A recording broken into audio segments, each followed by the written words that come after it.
சமையல். இன்றைக்கி நம்ம சமையல் என்ன செய்ய போகிறோம் அப்படின்னா, ரெஸ்டாரண்ட் டைப்பில் பெப்பர் சிக்கன் கிரேவி தான் செய்ய போகிறோங்க. வாங்க எப்படி செய்யலான்னு பார்க்கலாம். பெப்பர் சிக்கன் கிரேவி செய்யறதுக்குங்க கடாய் அடுப்பில் வச்சுருக்கேன். ஒரு 2 டேபிள் ஸ்பூன் அளவுக்கு எண்ணெய் ஊற்றிக்கலாங்க. 1/2 ஸ்பூன் சோம்பு போட்டுக்கலாம். கருவேப்பிலை போட்டுக்கலாங்க. 100 கிராம் சின்ன வெங்காயம் கட் பண்ணி வச்சுக்கிறேங்க, அதை போட்டுக்கலாம்.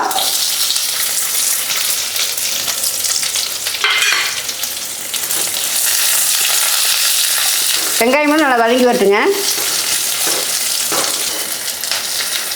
வெங்காயம் ஓரளவு செவந்து வந்துடுச்சுங்க.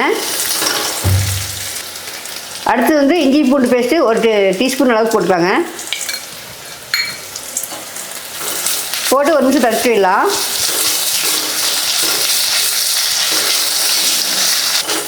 இஞ்சி பூண்டு நல்லா வதங்கிடுச்சுங்க. அடுத்து வந்துங்க 1/2 கிலோ சிக்கன் வந்து கழுவி எடுத்துருக்குறேன், அதை போட்டுக்கலாம்.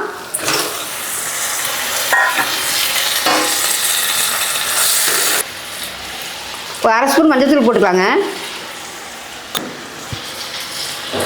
சிக்கன் தேவையான அளவு உப்பு போட்டுக்கலாங்க.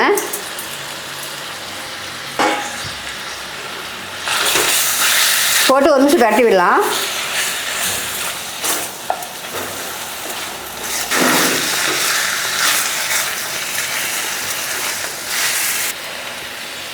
இது கூட வந்துங்க 1/2 ஸ்பூன் மிளகாத்தூள் போட்டுக்கலாம். 1/2 ஸ்பூன் மல்லித்தூள் போட்டுக்கலாங்க. இந்த மசாலாலாம் பரட்டி விடுங்க. அடுப்பை மீடியம் ஃப்ளேம்லேயே வச்சு நல்லா பரட்டி விட்டிங்கன்னா அந்த மசாலா வந்து கொஞ்சம் பச்சை வாசம் போயிடும். மசாலாலாம் போட்டுங்க 1 நிமிஷம் வதக்கி விட்டுட்டேன். சிக்கன் வேறு அளவுக்கு தண்ணி ஊற்றிக்கலாங்க. ஒரு 2 டம்ளர் ஊற்றிக்கங்க, அளவாக இருக்கும். தண்ணி ஊற்றி 1 நிமிஷம் கலக்கி விட்டுலாம். இது வந்து ஒரு தட்டு போட்டு மூடிடலாங்க. ஒரு மீடியம் ஃப்ளேம்லேயே வச்சு 10 நிமிஷம் வேக வைக்கலாம். சிக்கன் நல்லா வெந்து வரட்டுங்க. சிக்கன் வெந்து வரட்டுங்க. இதுக்கு இடையில் வந்துங்க அந்த கிரேவிக்கு வந்து ஒரு பொடி அரைச்சிக்கலாம். அதுக்கு வந்து 2 கிராம்புங்க, 2 ஏலக்காய், 1 பட்டை, 1/4 டீஸ்பூன் சீரகங்க, 1/2 டீஸ்பூன் வந்து சோம்பு, 1 டீஸ்பூன் அளவுக்கு மிளகுங்க. இதை வந்து பொடி பண்ணி எடுத்துக்கலாங்க. பாருங்கள், 10 நிமிஷம் ஆச்சு. சிக்கன் நல்லா வெந்து வந்துச்சுங்க. 10 ஒரு 15 நிமிஷம் உள்ளாங்க, அதுக்குள்ளே சிக்கன் வெந்துடும்.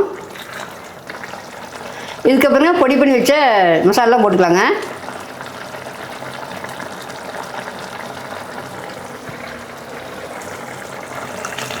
போட்டு 1 நிமிஷம் கலந்து விடலாம்.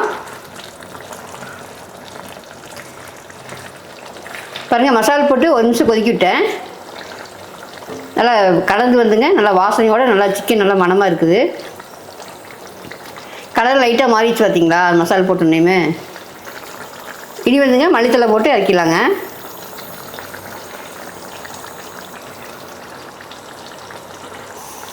பாருங்கள், ரெஸ்டாரண்ட் டைப்பில் பெப்பர் சிக்கன் கிரேவி ரெடி ஆயிடுச்சு.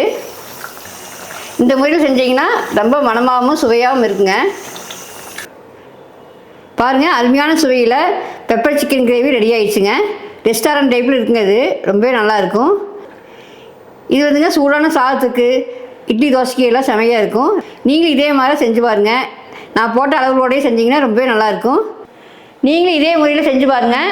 செஞ்சு பார்த்துட்டு எப்படி இருக்குன்னு சொல்லுங்கள். பிடிச்சினா ஸ்ரீதேவி சமையல் சப்ஸ்கிரைப் பண்ணுங்கள், லைக் பண்ணுங்கள், உங்கள் ஃப்ரெண்ட்ஸ்லாம் ஷேர் பண்ணிவிடுங்க. மீண்டும் ஒரு நல்ல வீடியோவில் சந்திக்கிறேங்க.